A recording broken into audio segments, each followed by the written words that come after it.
All right, so in this first one, we're going to be using the difference of cubes formula to solve this equation. So my a term is like my x, and my b term is like a 3. All right, so to factor this, we're going to have, not a, it's going to be x minus 3, and then it'll be x squared. So it'll be a plus. Normally it's a times b, so that'll be 3x plus b squared, so that'll be a 9. All right, and then you would set each of these factors equal to 0.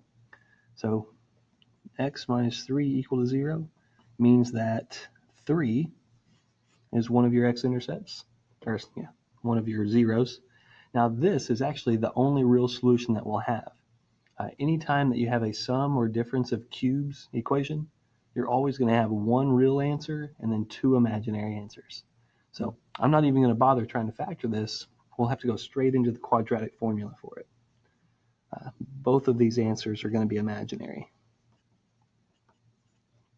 So we'll have negative b, it's negative 3, plus or minus the square root of b squared, so that's 3 squared minus 4 times a times c, all over 2 times a. All right, we'll have negative 3 plus or minus the square root. Let's see here. This is 9 minus 36, so that would be negative 27 over 2. And you can simplify this. Obviously, you can take the negative out, but you can also simplify by 9. 3 times 9 is are factors of this, so you can pull out that perfect square, that 9. So I'll have negative 3 plus or minus I, and I'll just break it up for you here. 3 times 9 over 2. And then we can pull this 9 out. It'll be negative 3 plus or minus 3I root 3 over 2. Two answers, one answer. Okay, we'll do one more here. Nope, not that one. This one. There we go. All right, in this example, we're using the sum of cubes, and our a is going to be like a 2x, and our b is going to be the 5. All right, because 5 to the third power gives us 125.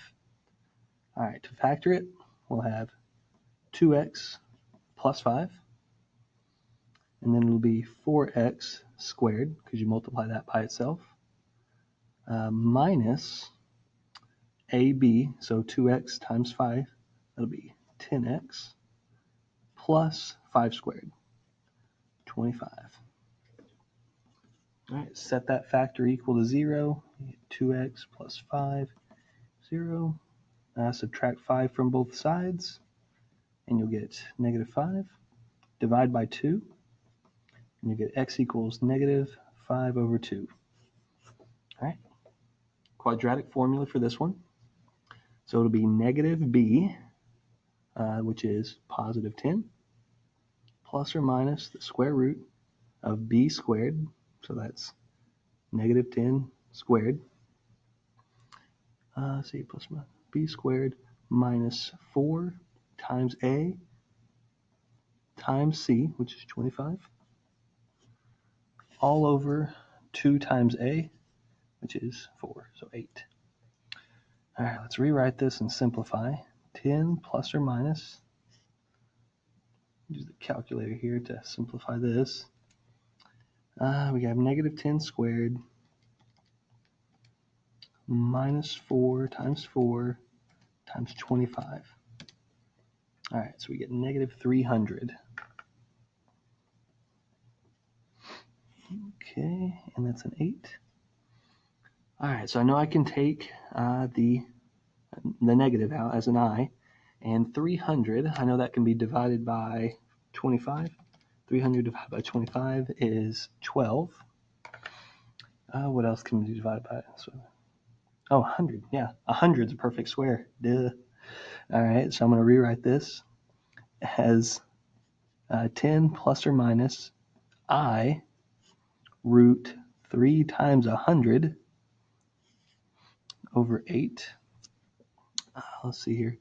We can bring out the 10. So 10 plus or minus 10I root 3, because we brought the 100 out, over 8. And now every term in the top and bottom can be divided by 2. All right. So this will make that a 5 plus or minus 5I root 3 over 4. All right. There you have it. Using the sum of cubes to solve a nasty equation.